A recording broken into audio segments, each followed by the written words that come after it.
It was New Year's Eve, and the warehouse had already started to feel like a tomb. I was finishing up the last of my tasks when the clock struck 11:30 p.m. The cold air coming through the old ventilation system made the place feel even colder, and I wrapped my jacket tighter around me, ready to close up and leave. I was alone. It was always a little eerie working late shifts like this, but it wasn't the first time. The low hum of the overhead lights and the rhythmic clatter of forklifts echoing from the back had always been a normal part of my routine.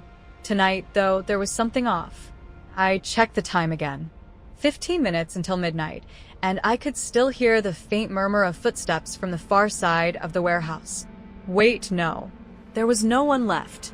Everyone else had left about an hour ago, and I was the last one here. I called out, my voice bouncing off the steel shelves. Hello? Anyone still here? There was no answer, just the same quiet hum, but then I heard it again. A faint thud. Footsteps. I froze, listening. They weren't loud, but they were getting closer, coming from the back of the warehouse where the rows of stacked boxes created a maze of metal and cardboard. Hello. I tried again, more cautious now, but no reply came, just the distant scraping of something moving across the floor. The lights flickered, and in that brief moment of darkness, my heart jumped. The sudden drop in visibility left me feeling more exposed. I fumbled for my phone and switched on the flashlight, but the beam of light barely cut through the gloom. I made my way down the row of boxes, carefully checking each aisle, hoping it was just someone who had come back for forgotten tools or a misplaced box. But nothing. The aisle was empty. Then the lights went out completely. For a split second, I stood there in the dark, breath caught in my throat, trying to decide if I should panic. I hated being alone in places like this at night, especially when the power went out. The silence was suffocating. I switched on my flashlight, trying to steady my shaking hands. The narrow beam illuminated the long stretch of shelves in front of me. I took a deep breath and walked toward the circuit board at the back of the warehouse to turn the lights back on. That's when I heard it. The sound of footsteps again, closer now, almost at a run. I froze, heart racing. Someone was definitely in here. I started to turn back, but as I did, I heard a loud clunk, the sound of something heavy hitting the floor, followed by another scrape, and then a skittering noise, like something was sliding across the floor. I called out, my voice trembling. Who's there? The footsteps stopped. Then, a soft sound, like someone scurrying away from me, echoed down the aisles. I screamed, my voice sharp and panicked. Who's there? Suddenly, the footsteps broke into a run, sprinting in the opposite direction. The air felt heavy with the sensation of being watched, but the warehouse remained silent again. I could hardly catch my breath, my heart racing. What the hell was going on? I ran to the changing room, almost tripping over myself, desperate to get to my phone. I dialed my friend, who had just left about 15 minutes ago. Hey, are you still around? I asked. No, I told you I had to go to my family for New Year's, she replied, sounding tired. You're fine, right? Just finish up and head out. Yeah, I'm fine. I lied, but there was something in my voice, something I couldn't quite shake. I'll call you later. My mind raced, but I had to do something. I wasn't staying in the warehouse alone. Not after what had just happened. I called my manager next. Daryl, it's Kristen. The lights went out, and I heard footsteps running around the warehouse. What do you mean footsteps? He asked, his voice calm, too calm. Kristen, find out who or what it is, and stay put until I get there. I'll be there in 15 minutes. I hesitated, anxiety creeping in again. You're sure? It's not a joke, Daryl. I swear. There's something in here with me. Kristen, just stay in place. I'll be there soon. I ended the call and stepped into the aisle again, this time with my phone's flashlight guiding my way. My steps echoed in the quiet, and I swallowed hard, trying to push my nerves aside. But I could still hear that strange dragging sound, like something heavy moving across the floor. I turned a corner and then I froze. From the back of the warehouse, I could hear the unmistakable sound of boxes falling, one after the other. The sound was sharp, violent, and unnatural. I couldn't think, couldn't move. My feet were rooted to the ground. The boxes kept falling, and with each crash, My dread grew. The noise was coming closer. I crept toward the back, my heart pounding in my chest. Something was there. Something, or someone. My feet felt like lead as I slowly moved toward the noise at the back of the warehouse. Each step was heavier than the last, my mind racing with thoughts of what could be causing all of this. My flashlight flickered in my hand, casting long shadows against the towering shelves of stock, making everything feel that much more claustrophobic. As I neared the area where the boxes had fallen, I stopped. The warehouse was still. Too still. There was no more noise, no more movement. The silence pressed in on me, making my skin crawl. I scanned the aisles with my flashlight, but all I could see were rows and rows of stacked boxes, like endless walls closing in around me. It felt like I was searching for something invisible, something that I couldn't quite grasp. My phone buzzed in my pocket. It was Daryl. "Kristen, stay where you are," he said, his voice even but laced with concern. "I'm on my way, but don't go anywhere. Just sit tight. We'll figure this out." I nodded. Even though he couldn't see me, I didn't know what I was supposed to be figuring out. What was happening? What had I heard? It felt like a nightmare that I couldn't wake up from. I had no choice but to stay in place. But that didn't make the waiting any easier. Each minute felt like an eternity. I walked back to the changing room, the beam of my flashlight jittering across the walls. I wanted to leave so badly, to just walk out of the warehouse and forget this whole night. But my feet wouldn't move. It was as if the place had me trapped. I leaned against the cold metal lockers and tried to steady my breathing. My hands were shaking, my stomach in knots. The air in here was thick, heavy with the scent of cardboard and dust. Minutes passed. The place felt like a maze, every turn leading to dead ends and empty aisles. I could still hear the faintest sounds echoing in the distance, things scraping and shifting, but it was hard to tell if it was the building settling or something else entirely. I jumped when the phone buzzed again. It was Daryl. "Kristen, I'm 5 minutes away." "Just hang in there," he said, his tone more insistent now. "Don't leave the warehouse. Just stay put." I muttered something about being fine, but my voice betrayed me. I felt anything but fine. I walked back to the area where the boxes had fallen, trying to convince myself that nothing was there anymore. The lights were still out, but my phone's flashlight gave off just enough light to see by. I stepped carefully around the boxes, avoiding the broken shards of what looked like glass. There was no sign of anything that had made the noise. Nothing. I heard another sound, far off in the distance. It was the softest shuffle of footsteps again, like someone or something was moving on the other side of the warehouse. "Hello," I whispered, my voice hoarse, barely above a breath. No answer. I felt the hairs on the back of my neck stand up. There was no one here. It had to be my mind playing tricks on me, right? Maybe I was just exhausted, but it didn't feel like that. I couldn't shake the feeling that something was watching me. I turned around quickly, half expecting to see someone behind me, but the aisle was empty. I checked the time again. Daryl would be here soon, but in the meantime, I had no choice but to wait. I sat back down in the changing room, every minute feeling like an hour. The sound of my own breath in the quiet warehouse was deafening.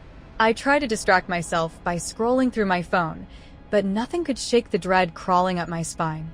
It was only a few minutes later when I heard a loud noise echoing through the aisles. A loud crash, followed by the unmistakable sound of something small skittering across the floor. I froze. That sound wasn't in my head. It was real. Someone was still in here with me. The silence shattered with another crash. This time it was close, too close. The noise came from the same aisle I had just passed, and it was followed by the unmistakable sound of something heavy scraping against the concrete floor. My heart raced as I jerked my head toward the sound. "Who's there?" I yelled, my voice trembling. There was no response, but I heard it again, a soft, quick movement, like the shuffle of footsteps. I took a step forward, my flashlight shaking in my hand. The beam cut through the darkness, illuminating the stacked boxes ahead. The light flickered, casting eerie shadows on the walls, and I felt a deep, visceral chill creep up my spine. Then I saw it. A figure darted between the shelves, so fast I almost missed it. It was small, about a meter tall, and it was moving with unsettling speed. At first, all I could see was a blur of shadow, but then my flashlight caught it more clearly. It was some kind of creature, its shape jagged and hunched.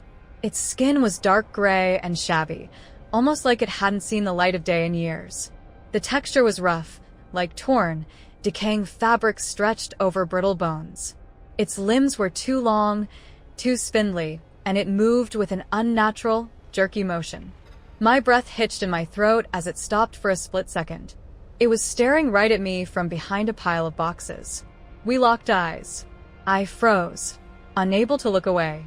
There was something in those eyes, something cold, something that sent a wave of terror straight to my core. The creature's gaze was almost calculating, as if it was assessing me, figuring out what to do next. I couldn't move, couldn't scream. The world seemed to narrow down to that one moment, the oppressive silence stretching between us. And then, as if it had made its decision, it darted into the shadows again, moving faster than I could process. Without thinking, I ran after it. My flashlight bounced wildly as I sprinted through the aisles, heart pounding in my chest. The creature was quick, far quicker than I could have imagined. It scrambled over boxes, using the high shelves like an acrobat, disappearing and reappearing in the dark as it darted across the warehouse floor. I was panting, out of breath, but I couldn't stop. The terror from locking eyes with it surged through me like adrenaline, and all I wanted was to know what it was, to see it again, to understand what I was dealing with. The boxes around me began to shake. One after another, they fell from the shelves, crashing to the ground with violent force. I tried to dodge them, but they were coming down fast, a chaotic cascade of cardboard and plastic tumbling toward me. I barely managed to duck as a large box sailed past my head, crashing to the floor with a loud thud. The noise was deafening, but I didn't stop. Through the mess of falling boxes, I saw the creature again. It was moving quickly, and now it was on the top shelves, its long limbs skittering across the metal racks like a spider. It wasn't running, it was hunting. I tried to follow, trying to catch up with it, but every step felt like it took me further from it, like the creature was always one step ahead. Then, suddenly, one of the boxes broke open above me. Glass shattered at my feet. A glass chandelier, its delicate pieces scattering across the floor. I stepped back, heart in my throat, as the sharp sounds of breaking glass filled the air. For a second, everything stopped. The creature was no longer moving, and for that brief moment, the only sound was my frantic breathing and the sharp, broken pieces of glass crunching underfoot. And then I saw it. The creature was right in front of me. Its body was hunched low, its legs bent unnaturally at the knee. It was staring at me with those same dark eyes. My breath caught in my chest.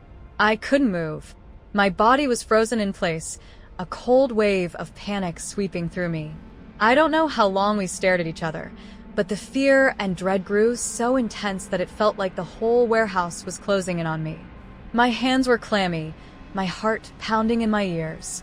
I was certain I was going to die right there, in that dark warehouse, alone with this thing. Then, without warning, the creature turned and bolted. It leapt from the top shelf, landing lightly on the concrete floor with an eerie grace, and dashed toward the back of the warehouse. I stood frozen, too afraid to chase it, my mind scrambling to process what I had just seen. It was gone. But then, I heard something, footsteps again, not from the creature, but from somewhere outside the warehouse. Daryl was on his way. The sound of Daryl's voice echoed through the hallway, just as the creature made its final, terrifying move. I heard the faintest noise, a low scrape of metal against the warehouse window. My heart skipped a beat as I turned to look in the direction of the sound. The creature, it had moved faster than I could process. It leapt from the top shelf, a blur of motion, and headed straight for the nearest window. In one swift movement, it reached the window, pried it open, and disappeared into the night. I stood there, staring at the empty space where it had just been.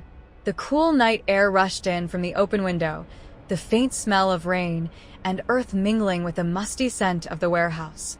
I was still processing everything when I heard Daryl's footsteps coming from the hallway, closer now.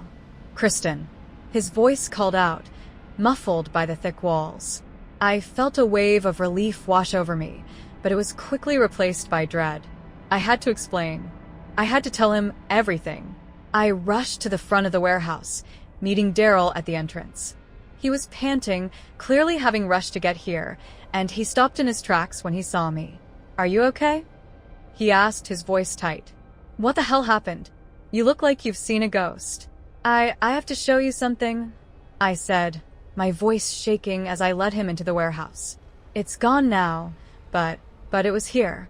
I pointed to the back of the warehouse, my flashlight trembling in my hand. It was in the aisles.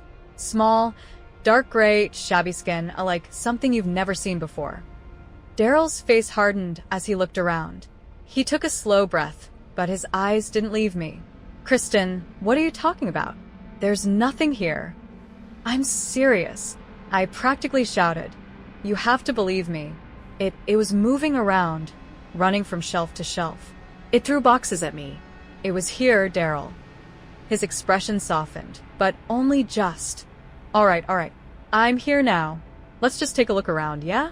It's probably just your nerves. You've been alone in here too long. Let's go through it together, okay?" I nodded, though doubt flickered in my chest. We moved through the aisles slowly, shining our flashlights over the shelves. I couldn't shake the feeling that something was still watching us, even though everything seemed quiet now. I kept expecting to see that thing again, but every turn of the aisle revealed only empty shelves, stacks of boxes, and nothing more. The whole warehouse felt like it was holding its breath. We moved further into the space, closer to where the boxes had fallen earlier. The shattered glass from the chandelier was still scattered across the floor, the faint smell of broken crystal lingering in the air. Daryl crouched down, inspecting the debris. "This?" he asked, his voice tinged with disbelief. "This is what you were freaking out about." "I'm telling you," I said, trying to steady my breath. "It wasn't just the boxes. It was alive." Daryl shook his head, standing up again. "Kristen, I don't know. I'm trying to make sense of this." But before he could finish, another loud crash echoed from the back of the warehouse. We both jumped, our eyes wide. I turned to look, but there was nothing there. I could feel my heart pounding in my chest. "There," I pointed, almost frantic now. "Something is still in here." Daryl's flashlight swung in the direction I was pointing, but there was only silence. He took a slow, deliberate breath. "All right, calm down. We'll go check the security cameras. We'll see what's on there, okay?" I wanted to protest, to say that the cameras wouldn't show anything, that it wasn't just in my head, but I didn't have time. The only thing that mattered now was getting out of there. We walked back toward the office, my mind still racing. The warehouse felt empty now, eerily so, like the creature had never been there at all. But I knew it had been. I knew it. The small office where the security monitors were set up felt suffocating. I could hear my breath echoing in the quiet, every exhale feeling too loud in my ears.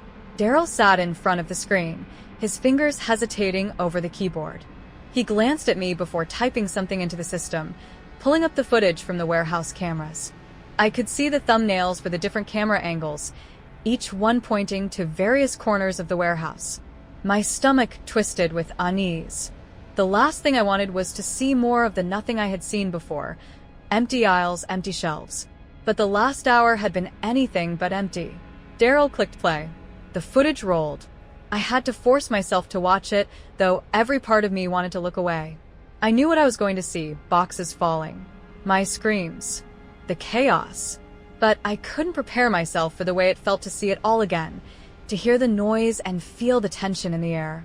There I was, running through the aisles, the boxes toppling one after another, the glass chandelier falling at my feet, just as it had. My voice, frantic and full of fear, rang through the speakers. The footage was clear as day, nothing blurred or distorted.